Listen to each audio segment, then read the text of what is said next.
కుక్కల కన్నా దారుణంగా చూస్తుంది. కుక్కలకి ఇచ్చే వాల్యూ కూడా మాకు ఇస్తలేదు సార్. వాడితో ఎంత క్లోజ్గా మూవ్ అయితే మాకు కూడా అంత లేదు సార్. ఫుడ్ అస్సలు బాగాలేదు. 10th క్లాస్ మేము అసలు స్టడీ ఏమన్నా లేదు.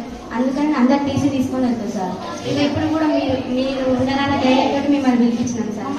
చాలా బెదిరించింది సార్.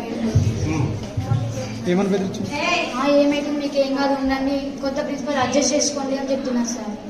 స్టడీ బాగాలే, కర్రీలో ఇది పురుగు దశ. ఒక రోజు అయితే బోండాలు చిన్న చిన్న ఉన్నాయి బోండాలు. ఒక అక్కకైతే పెరుగు చట్నీ చేసిండు, అందులో అయితే ఇంతలా పురుగు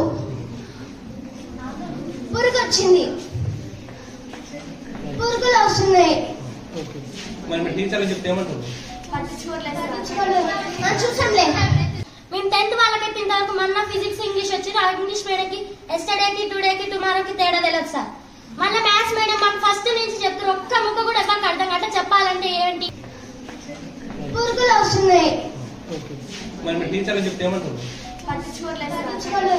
చూసాంలే. మేము 10th వాళ్ళకైతే ఇంతవరకు మొన్న ఫిజిక్స్ ఇంగ్లీష్ వచ్చి ఇంగ్లీష్ మేడంకి ఎస్టర్డేకి టుడేకి టుమారోకి తేడా తెలియదు సార్. మళ్ళీ మ్యాథ్స్ మేడం మాకు ఫస్ట్ నుంచి చెప్తారు, ఒక్క ముక్క కూడా మాకు అర్థం కాక చెప్పాలంటే ఏంటి చెప్తే కూడా అసలు ఏం అర్థం కావట్లేదు సార్. చెప్తే ఏమంటారో చూద్దాం. మా ప్రాబ్లం ఏంటంటే మా సంధ్య మేడం ఉన్నారు కదా, మాకు ఆ మేడం కానీ ప్రిన్సిపల్ వద్దు. అదే రీజన్ ఏంది? అన్నిటికీ రూల్స్ పెడితే మేము ఎట్లుండాలి సార్? ఇక్కడ ప్రతి దానికి రూల్ అంటున్నారు.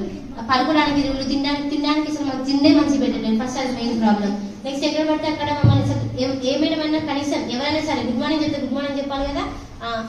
షెటిల్ ఇట్లా మంచిగా అది ఏదో ఒకటి చూసి మమ్మల్ని తిట్టడం తప్పించి ఇంగ్లీష్ లో తిట్టడం. ఫస్ట్ వచ్చిన రోజైతే మనకి చాలా దూరంగా తిట్టినారు సార్. అసలు ఏంటమ్మా ఇదేనా మీకు చేసేది అని ప్రతిదానికి తిట్టడమే.